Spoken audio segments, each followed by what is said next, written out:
안녕하세요. 벌써 이제 한 달 동안 저랑 같이 성경 공부를 하고 있어요. 진짜 정말 감사한 거죠. 이렇게 잘하지도 않은데 10분 정도가 저랑 같이 이렇게 참여를 해주셔서 같이 해주시니까 제가 힘을 잃지를 않고 이렇게 한 달 동안 계속 할 수 있었던 것 같아요. 자, 오늘 이야기는 뭐냐면요. 마가복음에서 보면 1장을 보면은 예수님이 귀신을 갖다가 쫓아내는 내용이 3번이나 나와요. 이게 짧은, 그러니까 한 10절, 9절 안팎인데 3번이나 귀신이 나타납니다. 자, 왜 이렇게 귀신이 나타날까요? 그리고 귀신이 나타나면서 예수님의 정체에 대해서 이야기를 하려고 하는데 귀신이 예수님의 정체를 갖다가 나타나는 말을 하려고 하면 잠잠하라 하면서 이야기를 하지 못하게 해요. 그런 내용이 나타납니다.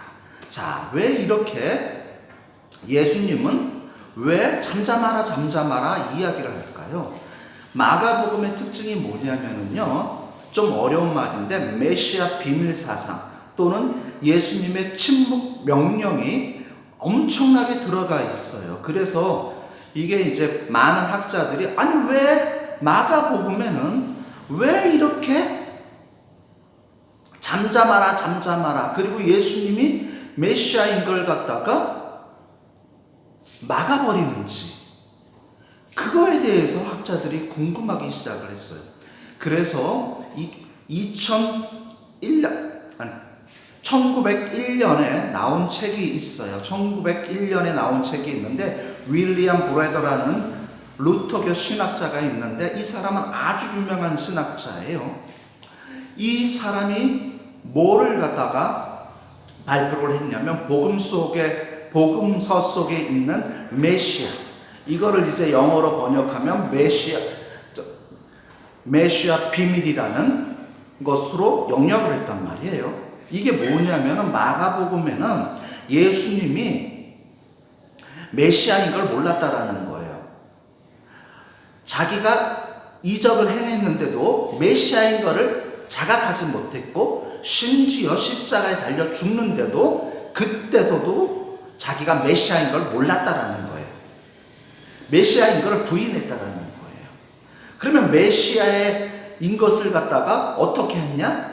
나중에 마가가 창작으로 예수님의 메시아인 것을 드러내기 위해서 집어넣었다고 얘기를 하는 거예요.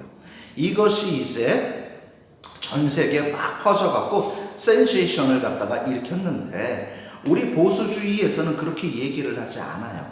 자, 볼까요? 1장 25절이에요. 예수께서 꾸짖어 이르시되 잠잠하고 그 사람에게 나오라 하시니 또 나와요.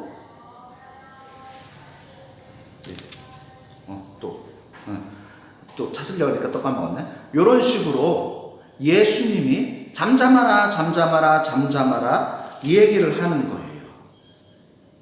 34절 예수께서 각종 병든 자 많은 사람들을 고치시고 많은 귀신을 내쫓으시되 귀신이 자기를 알므로 그 말하는 것을 허락하지 아니하시는지라. 예수님이 누구인지 얘기를 하려고 하는데 귀신들이 뭐라고 얘기를 하려고 하는데 예수님이 막아버려요. 그거 왜 그럴까요? 그 이유가 있단 말이에요. 유대 사람들은 메시아 사상에 심취해 있어요. 메시아가 뭐예요? 기름 부은 자예요. 이 기름 부은 자가 헬라어로 그리스도란 말이에요. 기름을 부은 사람은 누구예요? 왕이 된다란 말이에요. 그래서 이 메시아 사상이 언제부터 부각이 되냐면 남유다 왕국이 멸망하고 바벨론으로 포로로 가잖아요. 그때부터 새로운 왕국을 갖다가 일으켜 세울 새로운 왕을 꿈꾸기 시작했어요. 아까 얘기했죠? 메시아가 뭐라고요? 기름 부은 자, 왕이란 말이에요. 그래서 언젠가는 새로운 왕을 갖다가 새로운 왕국을 만들 거야 하면서 메시아 사상이 일어나기 시작을 해요. 그리고 난 다음에 로마 식민 지배를 받았을 때는 이 로마 식민 지배를 갖다가 무너뜨리고 새로운 왕국을 세울 사람, 그 사람이 누구냐? 다윗의 자손이에요. 그래서 메시아가 다윗의 자손이랑 이꼴이 되는 거예요. 동등이 되는 거예요. 자, 이게 로마, 팍스 로마라고 했죠. 모든 평화는 로마로부터 시작이 되는 거예요. 그래서 로마가 전 유럽을 갖다가 자주우재를 하니까 로마의 질서가 구축이 되는 거예요. 그래서 유대 사람들은 그게 아니다. 로마 사람들이 이룬 세계 질서가 아니라 하나님의 세계의 질서, 새로운 구원자, 해방자가 나타나서 새로운 신질서를 만들 거다 해서 새로운 변혁의 구원자, 혁신의 구원자를 갖다 꿈꾸죠. 그게 바로 인자예요. 그래서 메시아를 상징하는 것이 단어가 그리스도, 다윗의 자손, 인자예요. 이제 이해가 되셨죠? 자, 이렇게 귀신들이 이런 말을 하려고 하는데 예수님이 잠잠하라 라고 얘기를 하는 거예요. 왜? 유대 사람들은 이 로마의 이 식민 지배, 이 치욕을 갖다가 없애줄 혁명가, 혁신자, 새로운 왕을 꿈꾸고 있었단 말이에요. 예수님은 그게 아니란 말이에요. 십자가의 대속을 갖다가 위에서 오셨는데 로마 사람들은 그것을 이스라엘 사람들은 그것을 원했단 말이에요. 귀신이 그것을 알고 이용을 하는 거예요. 이용을 하는 거예요. 귀신 스스로가 예수님이 메시아인 것을 갖다가 밝히면 그 주위에 있던 사람들이 어떻게 되는 거야? 메시아라고? 저 귀신이 메시아라고 얘기할 정도로 위대한 사람이야 하면서 정치적인 야망을 꿈꾸게 만들어 놓는 것이요. 그렇게 되면 예수님의 사역이 어떻게 돼요? 엄청나게 지장을 받고 타격을 받을 수밖에 없기 때문에 예수님은 메시아인 것을 숨길 수밖에 없는 거예요. 그래서 귀신을 갖다 내쫓을 때 잠잠하라 라고 얘기를 해요. 그리고 병자들을 갖다가 치유했을 때 그 대표적인 게 야이로 딸이에요. 또 잠잠하라 라고 얘기를 해요. 그리고 제자들이 특히 베드로가 신앙 고백을 했을 때 주는 그리스도시요 할 때 잠잠하라 라고 얘기를 하고 변화산에 올라가서 예수님이 변화되었을 때도 예수님이 잠잠하라 라고 이야기를 해요. 이런 것이 마가복음에 엄청나게 나와 있어요. 그래서 이 마가복음을 보시면은 잠잠하라 잠잠하라 잠잠하라 이렇게 나와요. 그러면 이거는 예수님이 정치적 메시아로 부각되는 것을 막기 위해서 하시는구나 라고 생각을 하시면 되는 거예요. 그리고 아까 귀신 축출이 마가복음 1장에 3번이나 나왔다고 이야기를 했었죠. 그건 뭐냐면 우리가 잘못 생각할 수 있단 말이에요. 뭐냐면 예수님이 테마사인 줄 생각할 수도 있잖아요. 귀신을 쫓아내니까. 이거는 이제 다음 주 이제 이야기할게요. 왜 자꾸 마가복음 1장에서 귀신을 쫓는 거에 이렇게 집중을 할까? 1장인데 이거는 뭐냐면은 악의 세력이라는 거 있잖아요. 사탄. 우리가 어떻게 생각을 하냐면 하나님의 대적자로 생각을 하는 거예요. 그렇게 하면 안 되는 거예요. 왜 그러냐면 이게 사탄이라는 것이 하나님의 발꿈치에 때만큼도 못하는 놈이에요. 한 나라가 있잖아요. 우리 대한민국에. 근데 조폭이 대한민국을 갖다가 자주우지합니까? 못하잖아요. 그거예요.